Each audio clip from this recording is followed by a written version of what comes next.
Nik uste dut orain Europako entrenatzaile hobenetan dagoela Malinkovic. Esan behar dugu, Malinkovicek klausula bat baduela bere kontratuan, izan ere 2 urtetarako sinatu zuen Limosekin, baina lehen denboraldia bete bezain laster beste eskaintza bati bere oneritzia ematen balin badio, talde uzteko aukera du, eta behar bada Lolo Sainz botatzen badute, Lolo Sainzen etorkizuna selekzioan egon daiteke estatuko selekzioan, alaxi diote behintzat. Adamsen irukoa, eta horrez defensa hasi da zonakako defensa bat egiten.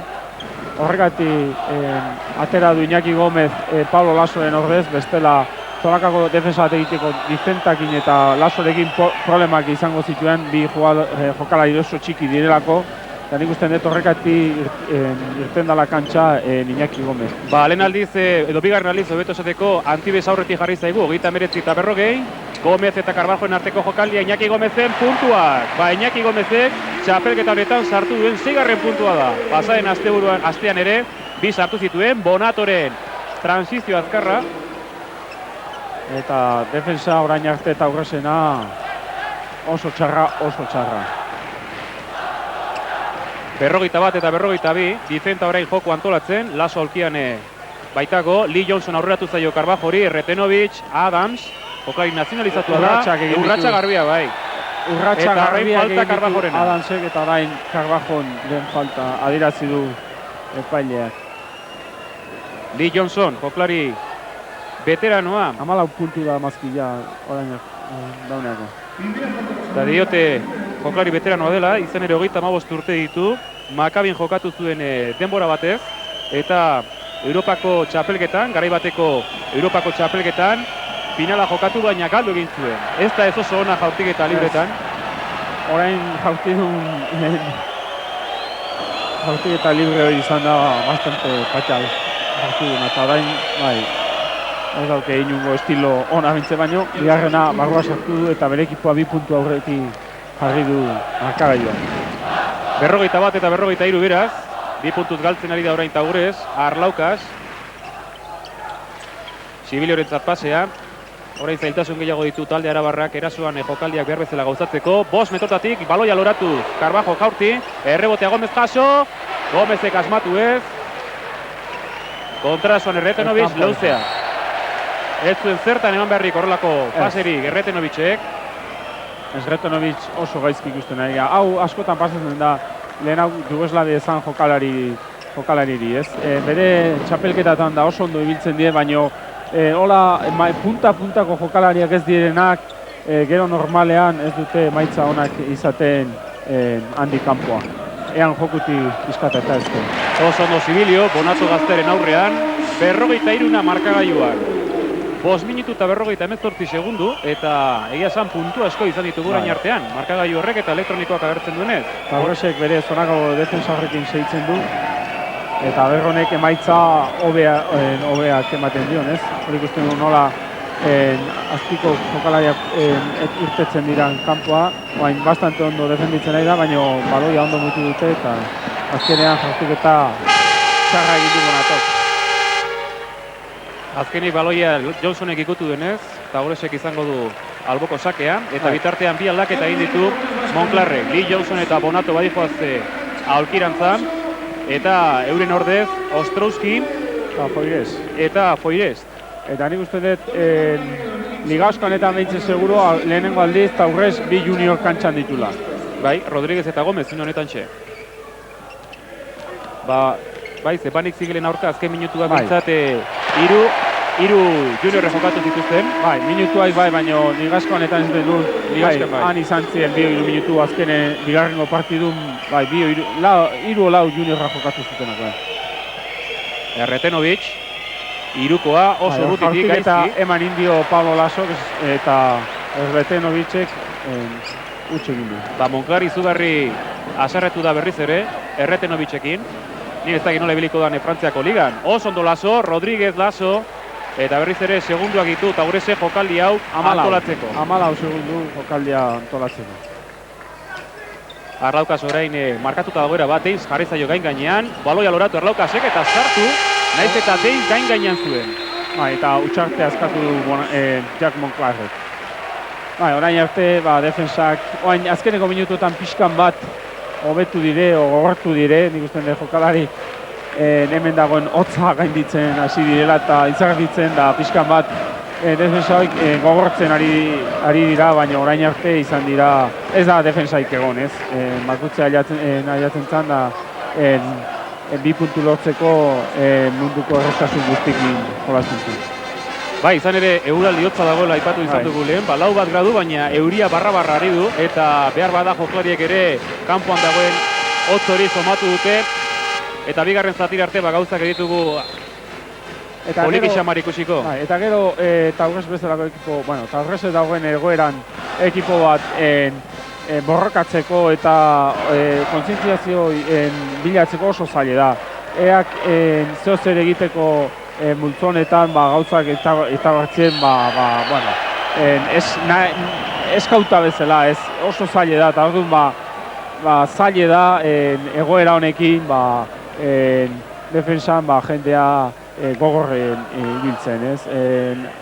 Jai batetik bestea partidu oso zaila jokatzen ari dira, eta orduan hau relajazio pixka batekin hartzen ari dira orain hartzen ez Taurresen jokalariak. Behintzak gauza zertxo eta elatu dira azken aste honetan, lehengo asteazkenean Virtusen aurka galdu arren, irudion autizuen Taurresek dituen arma hauekin, eta gero Zaragozan inor gutxik espero zuen garaipena handi hori eskuratu zuen Taurres, esan nahi garaipena behar bada bai, baina hainbesteko diferentziaz lortzea Zaragoza bezalako talde baten aurka inor gutxik espero zuen, Bai, Zaragoza gaizki dago, baina alare 20 puntugatik kanpoan irabaztea beti da zaila. Bai, Zaragoza euzin ekipon kontra, zaila izaten da. Eta Taurresen partia ikusi nuen, eta oso ondo jokatu zuen, eta gero Zaragoza gaizki dago, eta gaina gero jendearen istiluak eta jendearen protestak asko izan zituen, eta hori beti txarra izaten da. Espero ezagun, hasiera hori... Ostroskiren markatu lehenengo 2 puntuak. Hala da bai. Eta bain zona pres bat egiten hasi dira frantsesak, aber nola gainditzen dut Taurrese jokaldea. Horrelako zonare egin zuen joaneko partiduan, emaitza gutxirekin egia esan da. Dizentak keinu egin, ez da usartu, denbora dute oraindik Arabarrek, Gomez, Laso, Dicenta, baztar batetik bestera joan zaigu Carlos Dicenta. Ez dakin hori pasa, horre erabate Junior razoken pasatzeko, Junior Raiestio eman izan nahi, eta azkenean jendea sarretu da Carlos Dicentarekin, baina ere berean hor ez dakitze eskatzen duten. 17. puntua sartu du Lee Johnson. Pivotak aurrerantza egin behar duen lekutik egin du Lee Johnsonek aurrerantza, hemen ikusiko duzuenez. Hor pasea Joirestek eman dio. Pibot nagusiari. Berriz ere bizi-bizian, Joar Lauka errebeltza egin eta falta Ostrowskirena, 3. da.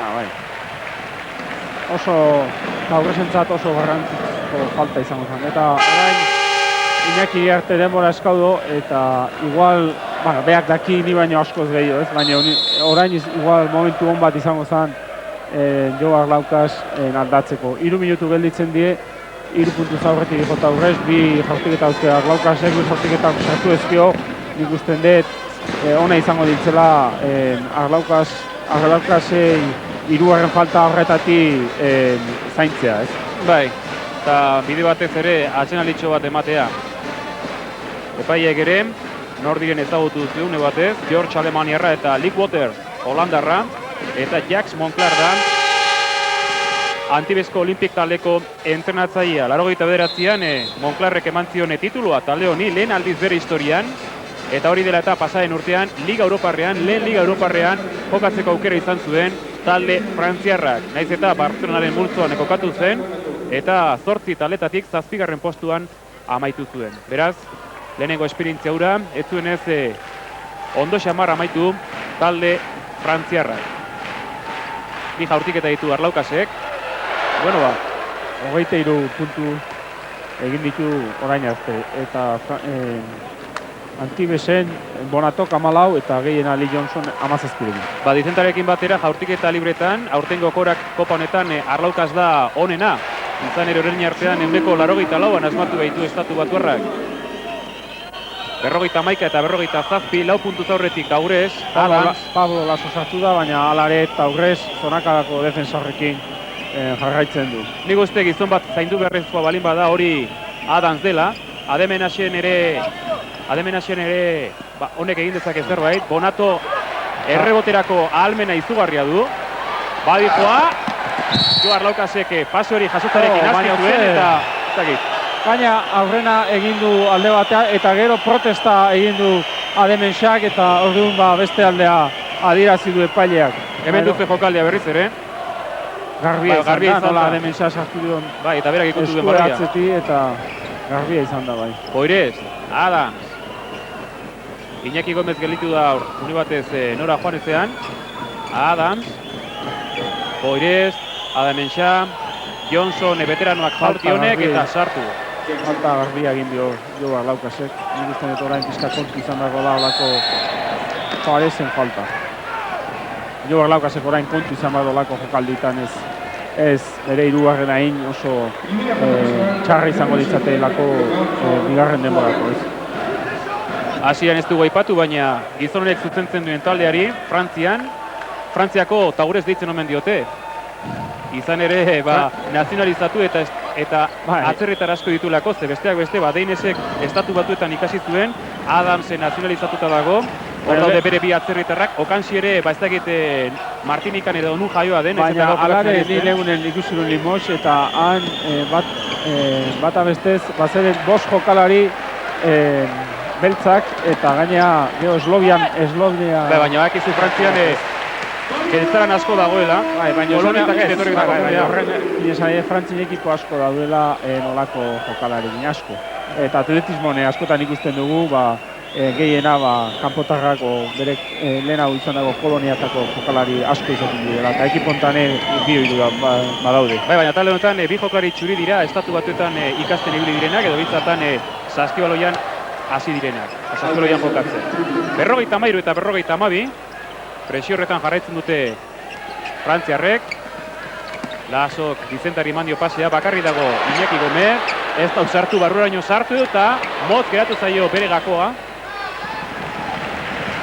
Eta berriz ere 30 segundu ditu Taurese jokaldi antolatzeko. Vicenta, bi juniorrekin ari da azken minutu betan Iñaki Iriarteren postekoa, Rodríguez eta Gomezekin. Rodríguezek Gomezi pasea eman eta falta Joigestena. Igarren falta Joigestena. Iñaki Gomezek puntu gehiago lortze dituen, ze aurretik bi partidutan bat pare bat izan ditu, biak ere utxegin. Bat antidesen oso momentu kritikoan izan zen, bai. Azken aldera, Taurez oraindik markagailuan jokalariak hola egiten dira, ez. Olako jokalditan, utxegin ez, askotan, gero... Irutik iru. Bai. Ademensa, Johnson berriz erritik etorriz, ez du balio falta erasoan egin baitio. Eta hirugarrena baita. Eta duda asko dauzkat. Eta mina hartu du gainera, Lee Johnsonek, hortxe duzue, ez da ez lekurik aproposena hori. Eta ikusi egin beharko nuke errepetizioa, baina errepikapena, baina nire ustetan falta Paulo Lasorena izan da. Ezin du Lee Johnsonek, bai ordea Joar Laukase. 26. 55 eta 52 azken minutuan gaude. Erretenovic,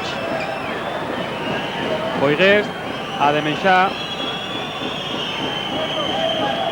Problemak jartzen ari dizai duan, fiskama gehiago Taurresek, eraso estatikoan behintzet ekipo frantzesa, Gaizki, errebotean. Rodríguez entzat errebotea. Ademensaren falta hortxe ibili da, eta azkeni borroka. Jauzi egin beharko dute, Rodríguezek eta Johnsonek. Ez dala oso abili Rodríguez, baloia beak oso ondo hartu du, baina gero pasea aguro egin behar zuen da. Monclarre gauza bat egiten ari da, izan ere normalean Erretenovitxi atxenaldi ematen diona Ademensa da, eta gaur aldiz biak ere kantxan, une honetan elkarrekin. Gorda Ademensa, Boirestentzan pasea. 13 segundu lehenengo denbora bukatzeko. Ea nola amaitzen duten jokaldi hau frantziarrek. Zoran Erretenovic, hor dago Ademensa, biko jaurtiketa da, barruan ipini du, eta beraz, ez dago denborarik. Eta atxenaldira goaz, puntu bateko diferentziarekin bakarrik, Tauresen alde. Emaitza, Araba Tauresek 55, Antibezko Olimpikek 54, beraz puntu bateko diferentzia.